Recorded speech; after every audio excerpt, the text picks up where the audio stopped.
Listo, comenzamos. Muy bien.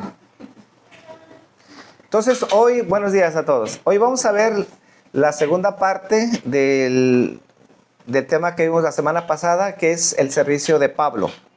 El servicio de Pablo que tenía a los gentiles. Entonces, leamos Efesios capítulo 3, versículo 8.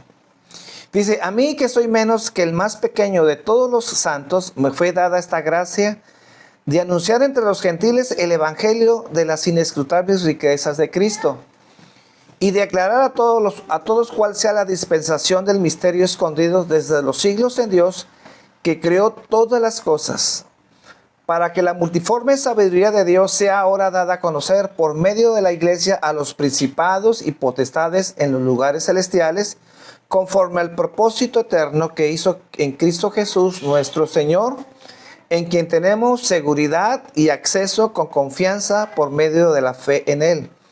Por lo cual pido que no desmayen a causa de mis tribulaciones por vosotros, los cuales son vuestra gloria.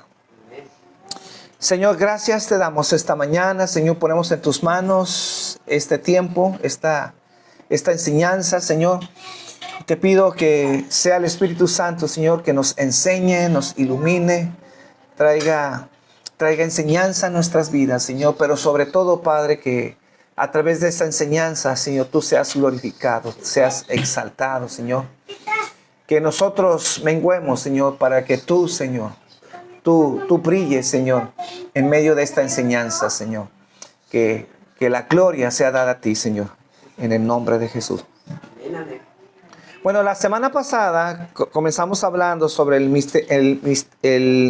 ministerio de Pablo a los gentiles, que Dios le había llamado a evangelizar. Tenía un llamado muy en particular, ir y predicar a los gentiles. Y vemos en el libro de los Hechos que él tuvo 3 salidas, ¿verdad? ¿Se acuerdan? Él salió 3 veces a ir a predicar. Y una vez que hizo su primer viaje misionero, ya en el segundo, pues ya empezó a visitar otras iglesias, ¿verdad? Y volvía a llegar a algunas de ellas que ya había visitado la primera vez. Pero aprendimos la semana pasada que este servicio a los gentiles le había creado muchos, pero muchísimos problemas por predicar a los gentiles. De tal manera que vimos que él fue encarcelado a causa de ese ministerio. Pero también aprendimos que él no se sentía prisionero de Roma, ¿verdad? O prisionero del emperador, mucho menos de los judíos. Él decía, pues eso fue lo que leímos el domingo pasado, que él decía que era prisionero de Cristo. ¿Y por qué se sentía prisionero de Cristo? Porque él sabía que estaba en las manos de Dios. Él sabía que Dios le guardaba y que el hecho de estar él encerrado cumplía un propósito en su ministerio y en su vida. Y que en vez de sentirse amargado y enojado, él se sentía privilegiado de servir al Señor pese a que estaba encarcelado. Ahora, esta mañana veremos un punto más de ese servicio que nos lo cuenta el versículo 8. Entonces, como punto número 1 de esta mañana, pero no es el primero que estamos viendo, Pablo se sentía indigno de servir a Cristo. Dice el versículo 8, a mí que soy menos que el más pequeño de todos los santos, me fue dada esta gracia de anunciar entre los gentiles el evangelio de las inescrutables riquezas de Cristo. Yo creo que la mayoría de los estudiosos concuerda que uno de los más grandes predicadores y evangelistas del Nuevo Testamento fue Pablo. Pablo fue inclusive el que más escribió parte del Nuevo Testamento. Pero más sin embargo, aún así, que era un gran predicador, un gran misionero, una persona que Dios utilizó para escribir gran parte del Nuevo Testamento, más sin embargo, él se sentía menos que el más pequeño de todos los santos. Ya hemos visto y hemos mencionado que los grandes hombres de Dios que narran la historia, ese es el sentir de ellos, ya lo hemos dicho. A diferencia a veces de muchos cristianos que cuanto más oran y cuanto más saben de la Biblia, pues más se sienten que Dios les dé un favor, ¿verdad? Pero cuando hay un verdadero acercamiento a Dios y cuando en verdad la gente está buscando de Dios, en vez de sentir ese orgullo de que se sienten más que la gente, es todo lo contrario. Se sienten indignos. ¿Por qué? Porque entre más nos acercamos a esa luz, más vemos la negrura que hay en nuestras vidas. Y en vez de sentirnos dignos y que somos merecedores de la gloria de Dios, pues es todo lo contrario, ¿verdad? Y no es de extrañarnos que Pablo decía que él era el menor de todos sus hermanos, ¿verdad? No era un cumplido, ¿verdad? No era una expresión por sentirse humilde, no. Era lo que sentía. Yo no creo que Pablo lo haya escrito como una forma de presumir, ¿no? Yo creo que él lo vivía y lo sentía, ¿verdad? Ahora, ¿por qué este sentimiento de Pablo? Bueno, la Biblia nos lo revela, ¿verdad? Él era una persona que perseguía a los cristianos. Y no solamente los perseguía, sino los torturaba. Y aunque no lo dice las Escrituras, posiblemente era una persona que hacía que las personas negaran a Cristo. Que repudiaran a Cristo. ¿Por qué? Porque él era una persona que repudiaba todo lo que sonaba a Cristo. Dice también 1 Corintios, buscando otros pasajes que nos dan la idea que es así. 1 Corintios 15:9. 1 Corintios 15:9 dice, porque yo soy el más pequeño de los apóstoles. Una vez más, aquí aparece. Yo soy el más pequeño de los apóstoles, que no soy digno de ser llamado apóstol. Imagínense si el menor de los apóstoles se sentía indigno de llamarse apóstol. Ahora imagínense aquellos que de veras andamos arrastrando las cobijas. ¿Cómo muchos se llaman apóstoles? Muchos se llaman apóstoles hoy en día. Entonces él decía que se sentía indigno por ser dice, no soy digno de ser llamado apóstol porque perseguí a la iglesia de Dios. ¿Saben? Entonces todo concuerda que ese era su sentir. Él perseguía a la iglesia de Dios. Ahora, Pablo no tenía problemas de autoestima o no era un problema de no valorarse. O como dijimos el domingo pasado, no era un problema que necesitaba, como lo platiqué el día de ayer, platiqué con una persona que seguimos con la doctrina de la sanidad interior. ¿Ah? La sanidad interior sucede cuando alguien se convierte. Esa es la sanidad interior que Dios hace. Y aunque es verdad que el cristiano, desde que empieza su vida cristiana, no muestra todo su potencial, lo empieza a desarrollar. Y a veces es cuestión de tiempo, pero no es porque necesite sanidad interior. Eso es algo muy diferente. Que tenga inmadurez, que sea una persona que necesita crecer y conocer más de Dios, es cierto. Pero la sanidad ya lo tiene. Solamente está aprendiendo cómo vivir la vida cristiana, cómo acercarse a Dios, cómo agradar a Dios, cómo perdonar a la gente. Cómo ser una persona de no ser conflictivas, ¿verdad? Como oraba hace rato, ¿verdad? De que muchos de nosotros necesitamos guardar la paz con la gente que amamos, en mi caso con mis hijos, pero no pensando en primera instancia que ellos necesitan cambiar. Yo sé que mis hijos necesitan cambiar, pero yo primero necesito ver que yo primero necesito cambiar. Que parte del problema tiene que ver que yo necesito hacer ajustes en mi vida. Y normalmente la tendencia es, bueno, es que yo no puedo ser más si la gente no cambia. No, yo tengo que cambiar. Y que no quede en uno, o que no esté en uno, ¿verdad? Estar en paz con la gente que amamos. Entonces, cuando Pablo menciona su condición, no era porque se sentía menos, ¿verdad? No era un problema de autoestima. Más bien cuando reconocemos que no tenemos nada bueno en nuestras vidas y que lo único que nos hace tener valor es porque tenemos a Cristo en nuestras vidas.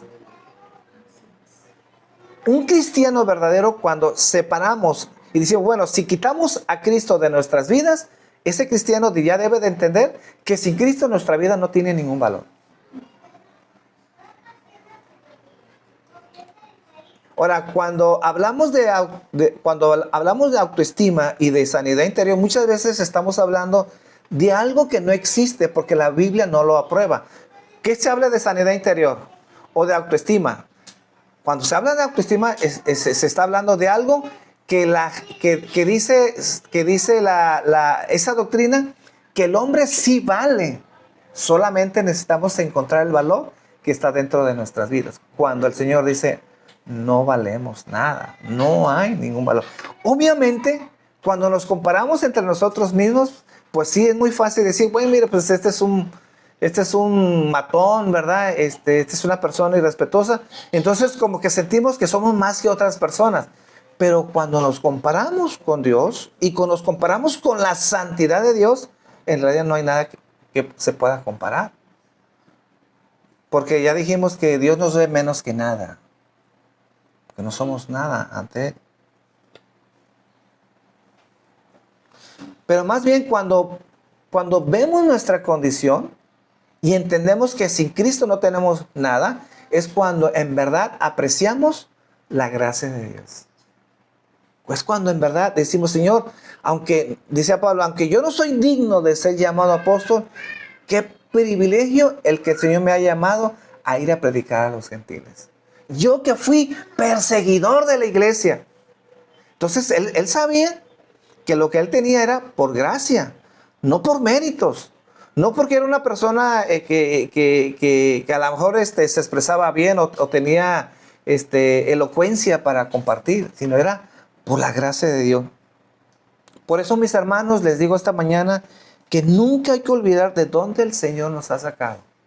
Nunca hay que olvidar eso. ¿Quién eres antes de que tú encontraras salvación? Porque obviamente antes de conocer a Dios, hoy entiendes lo que merecías o lo que seguimos mereciendo. Amén. Porque dice la Biblia que sin Dios éramos hijos de ira.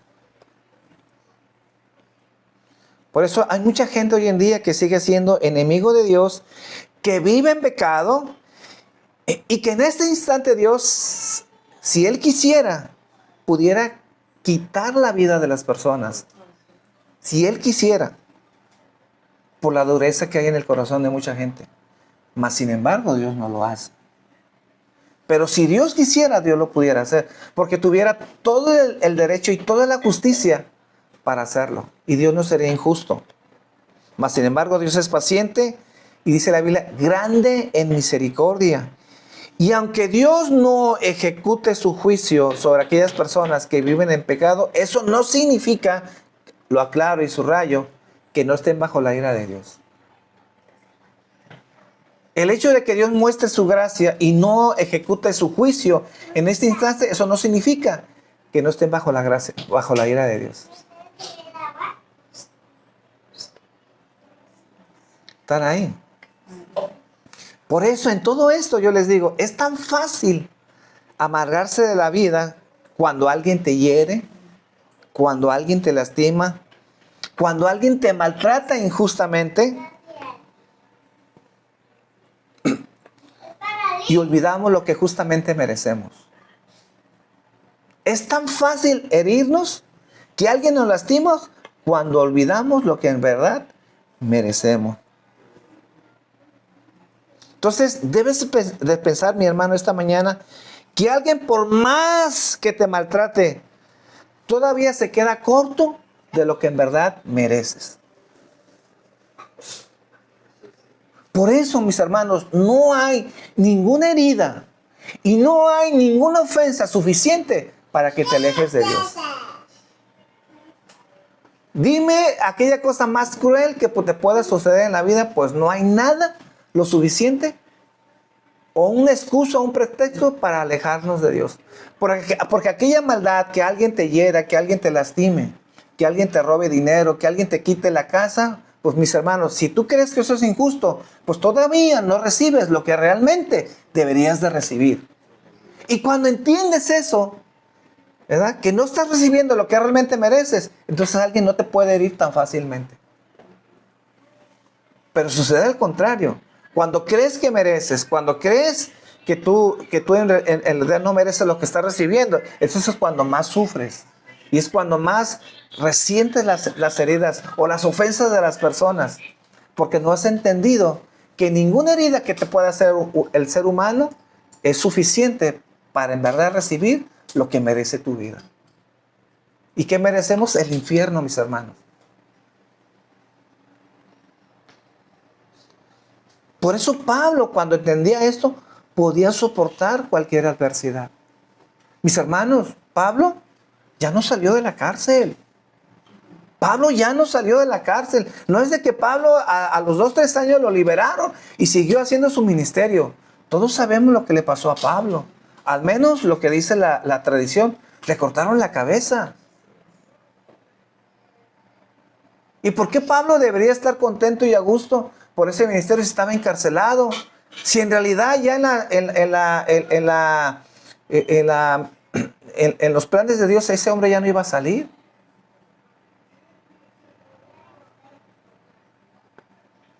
Yo estaba leyendo ayer mi devocional. Yo le dije a Rosa, estoy en el carro, estoy aquí haciendo mi devocional, ahorita no hay mucho trabajo. Pero ¿saben qué aprendí en ese devocional? Cuando Dios le decía cuando Dios le decía a Moisés, Señor, permíteme entrar a la tierra. Y el Señor le dijo, basta. Así dice basta. Así le dijo, basta, ya no quiero escuchar tus peticiones. Pero ¿saben qué le dice Dios a Moisés? Anima a tus hermanos que van a entrar a la tierra prometida. ¿Qué voy a estar animando si yo no voy a entrar? Si te estoy diciendo que yo quiero entrar y me dices que no, basta. Pero después de ese basta, Dios le dice, anima a tus hermanos que ellos sí van a entrar. ¿Qué creen que hizo Moisés? Mira, Señor, pues yo quisiera entrar, yo quisiera estar ahí, ya te lo pedí y me dijiste que basta. Pero yo creo que dije, pues, pero ¿sabes qué, Señor? Con gusto voy a hacer lo que tú me estás diciendo. Y él hizo eso, animar. Y así como, me parece que fue Aarón, así como Aarón subió al cerro y en ese instante le dieron las vestiduras al que le iba a suceder, murió, dice, así igual le sucedió a Moisés. ¡Qué duro! ¡Qué duro que le dijo Dios! ¿Sabes qué? Ya están a punto de entrar, pero ya cuando estén a punto de entrar, tú ya no vas a vivir. Pero cuando se tiene en mente que ninguna circunstancia tan adversa en la vida es suficiente que nos pueda quitar las riquezas inescrutables que Dios tiene para nuestras vidas, bueno, a lo mejor no se nos concede algunas cosas que deseamos, pero lo que viene, mis hermanos, es lo mejor. Es lo mejor. Por eso es muy importante cultivar esa humildad en nuestras vidas, tener contentamiento de esa clara comprensión que debemos de tener de lo que somos, porque sin la gracia de Dios no somos nada. Sin la gracia de Dios no somos nada. Punto número 2, ¿cuál era el alcance de este ministerio? Dice el versículo 8, dice, a mí que soy menos que el más pequeño de todos los santos me fue dada esta gracia de anunciar entre los gentiles el evangelio de las inescrutables riquezas de Cristo. Dios le había conferido el honor de anunciar entre los gentiles el evangelio de las inescrutables riquezas. Esta palabra inescrutable significa aquello que no puede ser rastreado. De ahí esa palabra se usó después para referirse a todo aquello que no puede ser comprendido completamente. Aquello que de repente no tenemos manera de cuantificar, de entender. En este caso, todas esas riquezas que Dios nos ha ofrecido. Entonces, cuando se habla de inescrutable, hay que entender que son aquellas cosas que están por encima de nuestra capacidad para razonar o para entender. Es decir, las riquezas de Cristo son tan vastas que no podemos comprender su anchura, su dimensión, su profundidad. Es vasta toda esa riqueza que el Señor tiene en nuestras vidas. Ahora, obviamente no son las riquezas como muchos predican, ¿no? No es el dinero, no está hablando de dinero y de lujo, sino de aquellas cosas que en verdad tienen valor.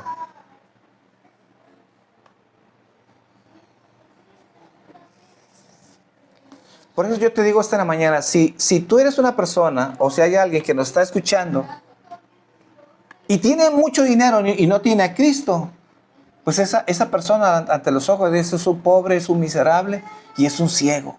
No tiene nada. Como dice por ahí la expresión, es tan pobre que lo único que tiene es dinero.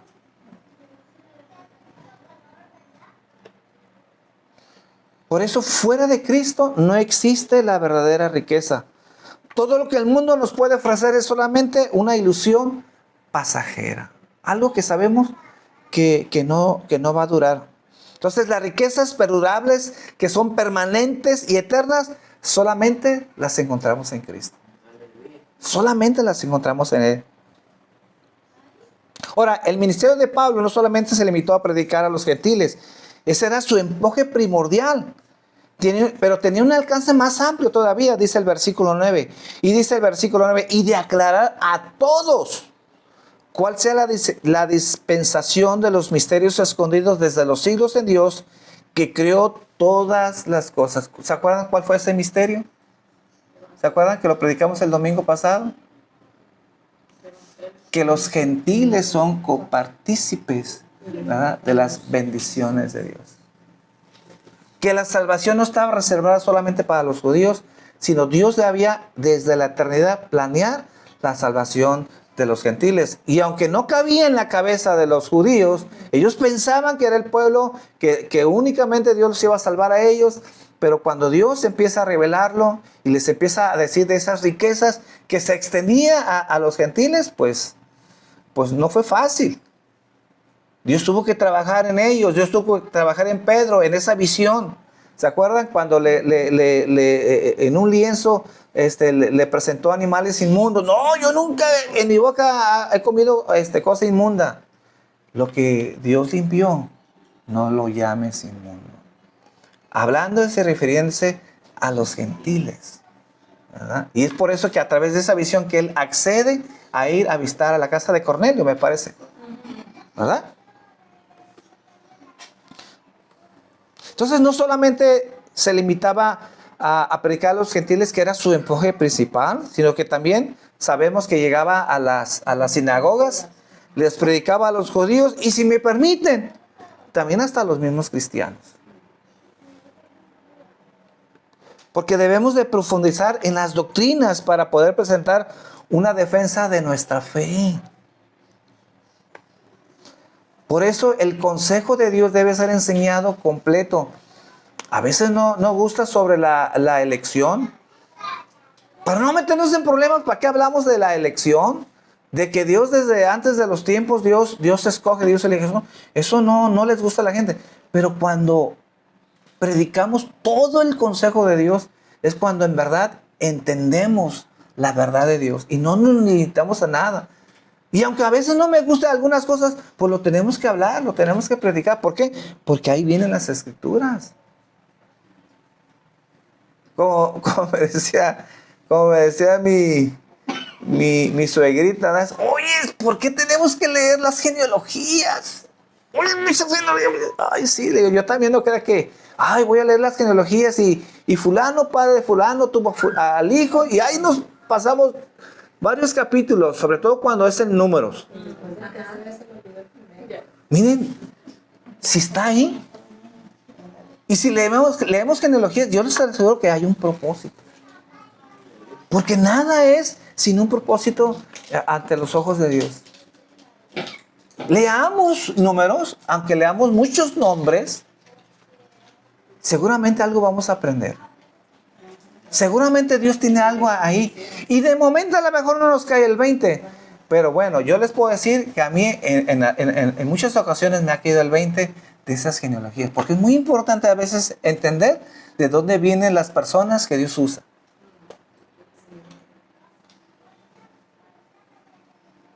Entonces no hay que renegar a veces de esas cosas. El consejo de Dios es enseñado completamente, aun aquellas que son difíciles de entender. Y por último, ¿cuál era el propósito que a veces la iglesia desconoce? Ese propósito. Dice Efesios 3:10. Pongan atención. Dice, para que la multiforme sabiduría de Dios sea ahora dada a conocer por medio de la iglesia. Esa multiforme sabiduría que proviene de Dios, dice, debe ser dada a conocer. ¿Por qué instrumento? Por la iglesia. La iglesia tiene una función muy importante. ¿Y cuál es? Dar a conocer la multiforme sabiduría de la iglesia. ¿A quiénes? A los principados y potestades en los lugares celestiales. Entonces, ese propósito que dice aquí Efesios 3:10 es que la multiforme sabiduría de Dios sea dada a conocer por medio de la iglesia a los principados y potestades, dice, en los lugares celestiales. Entonces, la iglesia es un instrumento en las manos de Dios para dar a conocer este misterio, esta sabiduría a los principados y potestades. Ya anteriormente, porque yo sé que a veces no nos fijamos, pero ya anteriormente en el libro de Efesios ya habíamos hablado de estas potestades, Efesios 1:20. Porque ahí comenzamos en el capítulo 1. Efesios 1:20-21 dice, la cual operó en Cristo, resucitándole de los muertos y sentándole a la diestra en los lugares celestiales, dice, sobre todo principado y autoridad y poder y señorío y sobre todo nombre que se nombra, no solamente en este siglo, sino también en el siglo venidero. Entonces ya Pablo se había referido a los ángeles del cielo. Entonces lo que Pablo está diciendo aquí es que todos los ángeles de todos los rangos, no importa los rangos que tengan, están interesados en conocer la redención que Dios hizo en los hombres.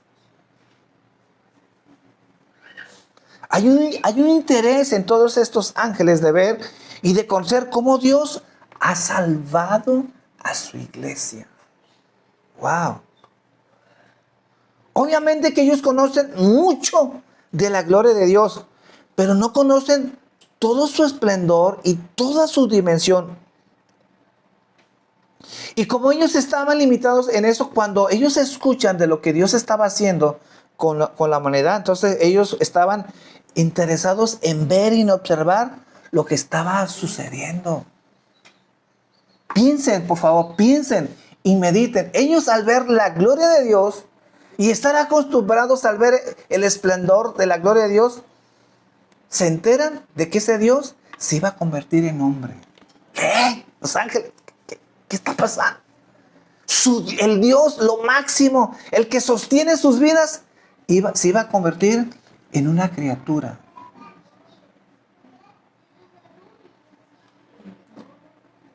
Por eso es importante. Yo enfatizo porque si nomás lo leemos y no enfatizo en estas cosas, como que no nos cae el 20. ¿Pero por qué ese interés de los ángeles? Porque ellos conocían de Dios, pero no todo. Había muchas cosas que desconocían de Dios. Por eso ellos, esas inescrutables riquezas, ellos tienen que seguir aprendiendo. Por eso yo digo, cuando vayamos al cielo, no nos va a alcanzar la eternidad para seguir aprendiendo de Dios. Porque hay mucho que aprender de Dios. Ahora, voy a apoyarme en otros pasajes para traer más luz, que esto lo que estoy diciendo no es una incongruencia. Ay, oye, porque eso a veces de repente no lo escuchamos. Pero dice 1 de Pedro 1:10. Lean conmigo 1 de Pedro 1:10. Dice, los profetas que profetizaron de la gracia destinada a vosotros, inquirieron y diligentemente indagaron acerca de esta salvación, escudriñando qué personas y qué tiempos indicaba el Espíritu de Cristo que estaba en ellos, el cual anunciaba de antemano los sufrimientos de Cristo y las glorias que vendrían tras ellos. A estos se les reveló no para sí mismos, sino para nosotros. Administraban las cosas que ahora son anunciadas por lo que os han predicado el Evangelio por el Espíritu Santo, enviado del cielo, cosas en las cuales anhelan mirar los ángeles. ¿Y por qué anhelan mirar los ángeles? Porque ellos no conocen de esto, porque ellos no sabían de esto. Ellos pensaban a lo mejor que conocían a Dios, pero no. Entonces los ángeles estaban inclinados desde el cielo viendo lo que estaba ocurriendo ahí con la humanidad. ¿Cómo es que Dios estaba salvando al hombre? Pregúntense, ¿por qué tanto interés de los ángeles? Porque es a través de la redención que Dios está manifestando más claramente su multiforme sabiduría. Obviamente que este conocimiento capacita a los ángeles para dar a Dios una mejor adoración, una adoración más sublime. Porque al ver la multiforme sabiduría de Dios, ellos lo único que van a hacer es sorprenderse de ese Dios y darle más gloria a Dios.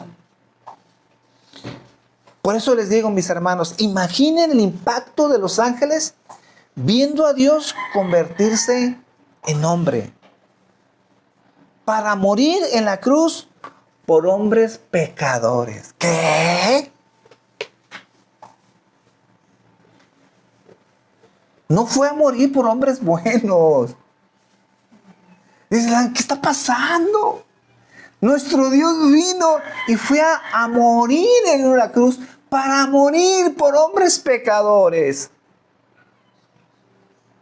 Por eso los ángeles anhelaban ver la redención de su iglesia. Entonces Dios se hizo hombre. Dios muriendo en la cruz. Y también sorprendidos por quién estaba muriendo en la cruz. Por pecadores que merecían el infierno.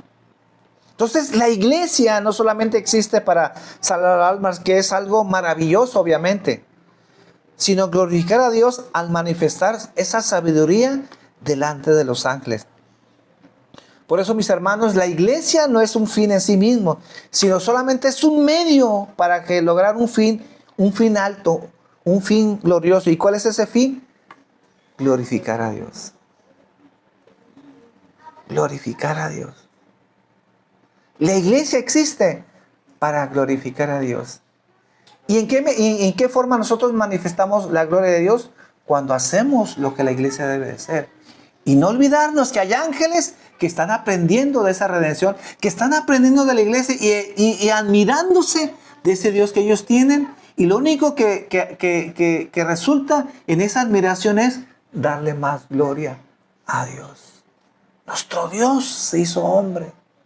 Pregunto, ¿qué Dios hay en el mundo? Esos dioses, que hay millones de dioses, pero que hay un Dios que siendo Dios se hace hombre para estar cerca de ellos.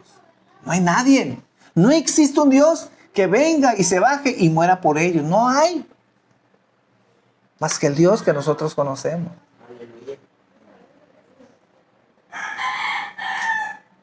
Entonces la meta en última instancia no es la redención de los santos, sino traer gloria a Dios.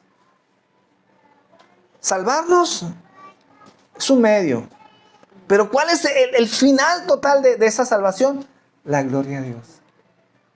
Darle la gloria a Dios.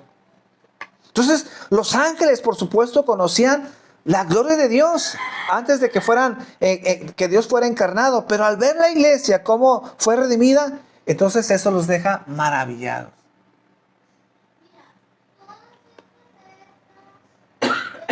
Entonces, la iglesia no solamente está ante la mirada de Dios, sino también ante la mirada de esos ángeles que aprenden de la iglesia la sabiduría de Dios. Amén.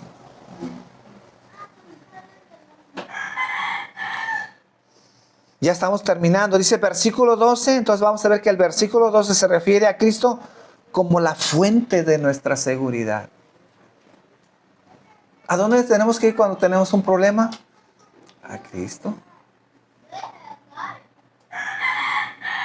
¿Qué pasa si pasa una calamidad en tu hogar, en tu casa? ¿A dónde tienes que ir? A Cristo. Dice el versículo 12, en quien tenemos seguridad y acceso con confianza por medio de la fe en Él. Sí, porque ahora como somos parte de la familia de Dios, por medio de la redención, ahora en Cristo tenemos seguridad y acceso con confianza por medio de la fe. Obviamente esta confianza no solamente es para llegar y pedir, ¿verdad? Como se nos ha enseñado. Pedimos y pedimos. No, esa confianza y esa seguridad que tenemos es para tener relación con Dios. Y encontrar lo que ni el dinero, ni la gente, ni el hijo, ni la esposa, ni el marido te puede dar. ¿Qué vas a hacer si Dios te quita tu familia? ¿Qué vas a hacer? Tienes que ir a Cristo. ¿Y sabes cuál es lo triste de eso que estoy diciendo? Que Cristo no sea la fuente de tu seguridad. Porque cuando Cristo no es la fuente de seguridad, te quitan lo que tú más quieres. Te quedas sin nada. Te deprimes. Y en vez de acercarte más a Dios, entonces maldices a Dios porque no tienes lo que más aprecias. Pero te equivocaste, mi hermano. La seguridad de tu vida no es tu familia, no es tu esposa, no es tu esposa, es Cristo. Porque aunque te quiten lo que más amas y lo que más quieran, no te van a mover. Porque tienes la fuente de tu seguridad, que ese es Cristo. Yo sé que es doloroso a veces perder a un hijo, yo lo sé. Yo no digo que no, y ojalá, pues, nuestros hijos no son eternos, ¿verdad? Si no es que antes no morimos nosotros. Pero ¿saben qué? Eso va a pasar. ¿Y qué vamos a hacer cuando pase una tragedia? Tenemos que ir a nuestra fuente de seguridad, que es nuestro Dios, nuestro Cristo.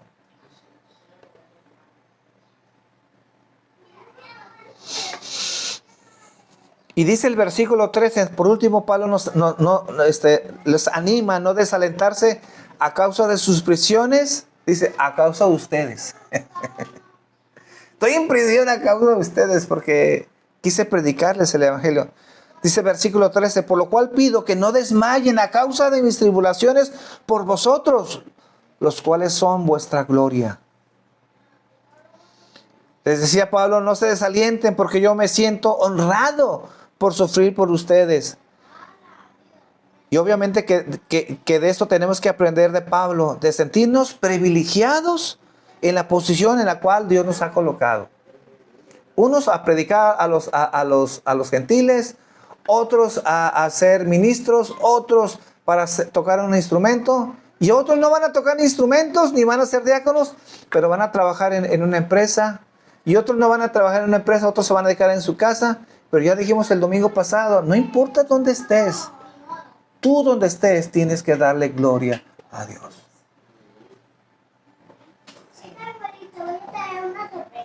Quitémonos la idea que, es que el líder de la iglesia es que tiene un lugar tan privilegiado que ese sí le trae una gloria especial a Dios. No es cierto.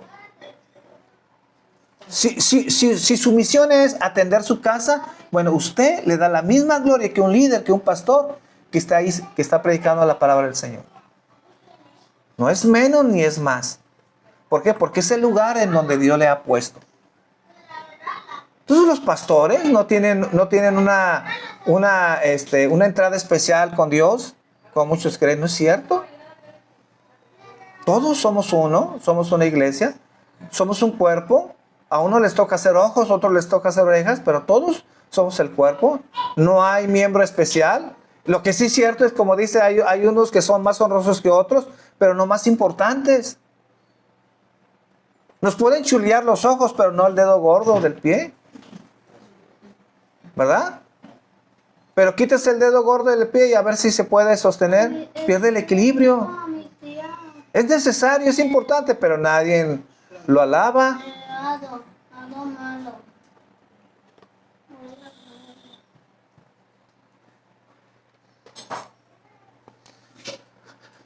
Entonces, ¿qué es lo que debemos de aprender de Pablo? pues sentirnos privilegiados en donde Dios nos ha puesto. Sin importar, mis hermanos, el costo o el sufrimiento que esto puede traer sobre nuestras vidas. Conclusión. Los ángeles están aprendiendo de la iglesia y están aprendiendo de las inescrutables riquezas de Dios.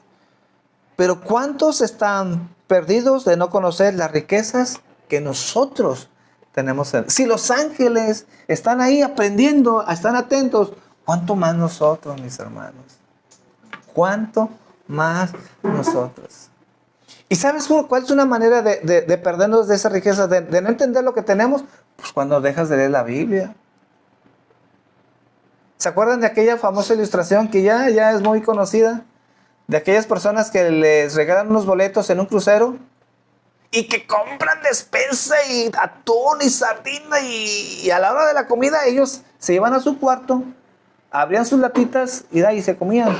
Pero ¿cuál fue el problema? Que no leyeron su boletito. Y su boletito, después de que se incluía las comidas. Incluía las comiditas. Pero ellos felices con sus atunes en su cuartito. No, pues nosotros no tenemos billete. Cuando no leyeron bien. Pues por eso es lo que nos pasa cuando no leemos bien las escrituras.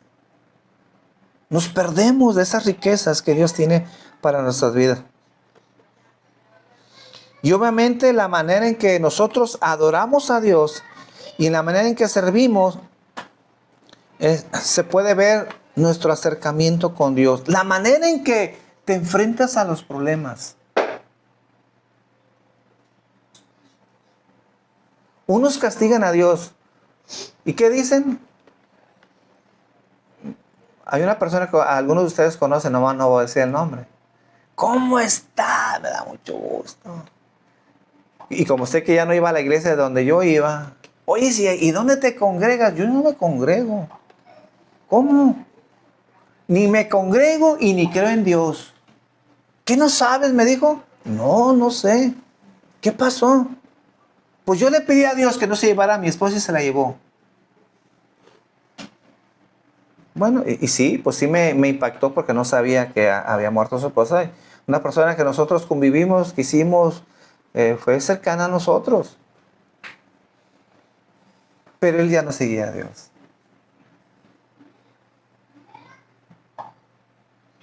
¿Cómo notamos cuando alguien en realidad entiende esas riquezas? La manera en que enfrenta la vida. ¿Qué pasó con este hermano? Si es que ese hermano se alejó de Dios. Cuando es lo último que tenía que hacer. Entonces, si los ángeles están viendo a la iglesia porque ellos están aprendiendo de nosotros, te pregunto esta mañana, ¿en qué lugar ocupa en tu vida la iglesia?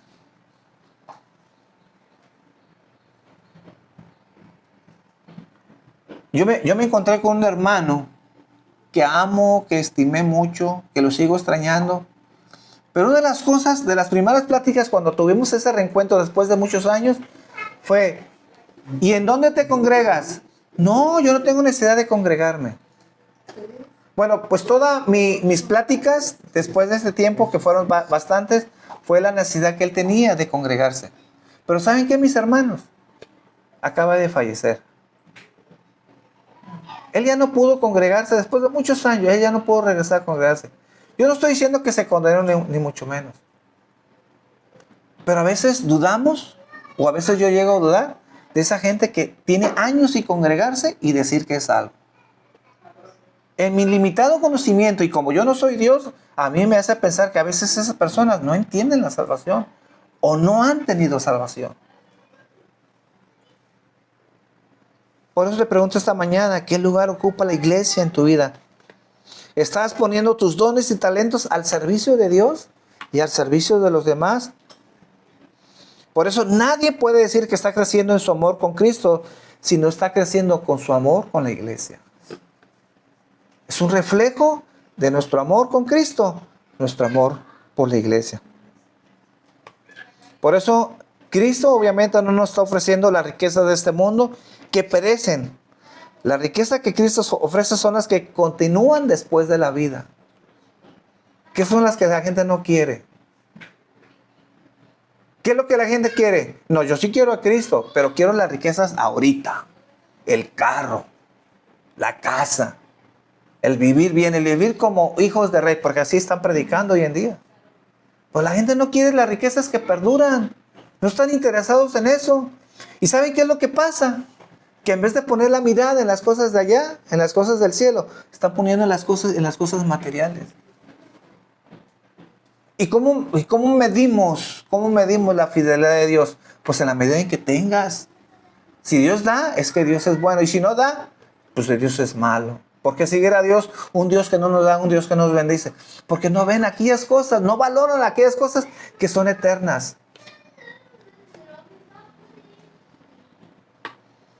Y esas riquezas que Cristo ofrece, obviamente, es el perdón de tus pecados, la vida eterna y tu eterna comunión con Dios por toda la eternidad. Por eso, aquellos que no tienen esto, lo pueden tener. ¿Cuánto cuesta?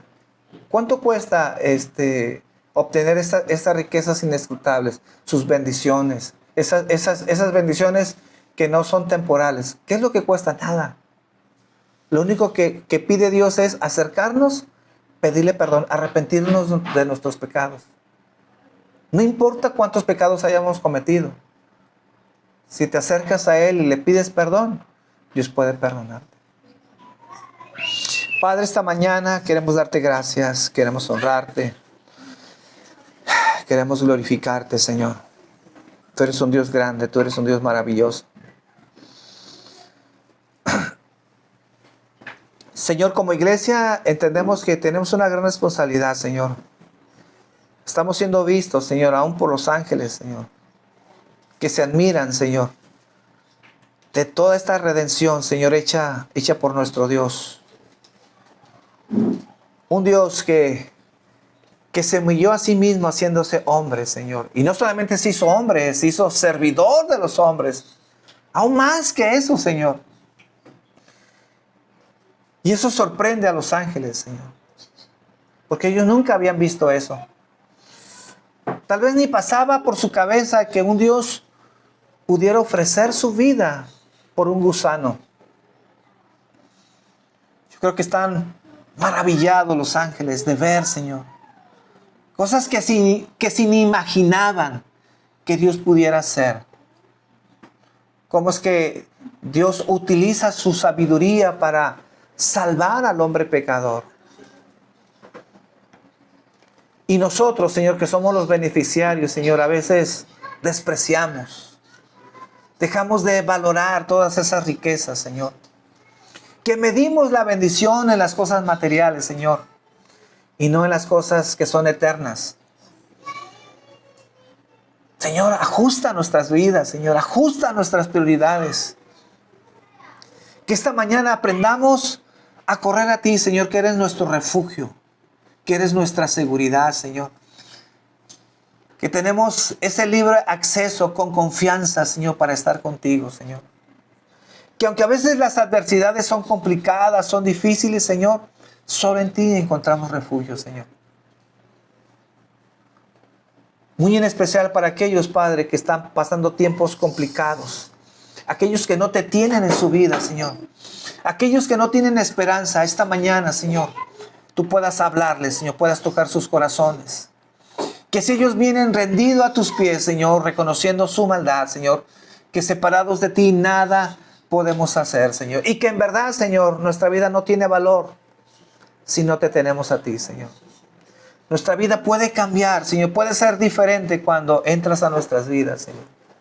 Y pese a que no valemos ni un cacahuate, Señor, nuestra vida puede ser feliz, Señor, pese a nuestra condición, Señor. Nuestra vida, Señor, nuestro futuro puede cambiar, nuestra eternidad, Señor, si nos acercamos a ti, Señor. Gracias te doy esta mañana, Señor. Que tu salvación pueda llegar a aquellos que la necesitan, Señor. Te agradezco esta mañana, Señor, que tú seas honrado y que tú seas glorificado. Amén, Señor.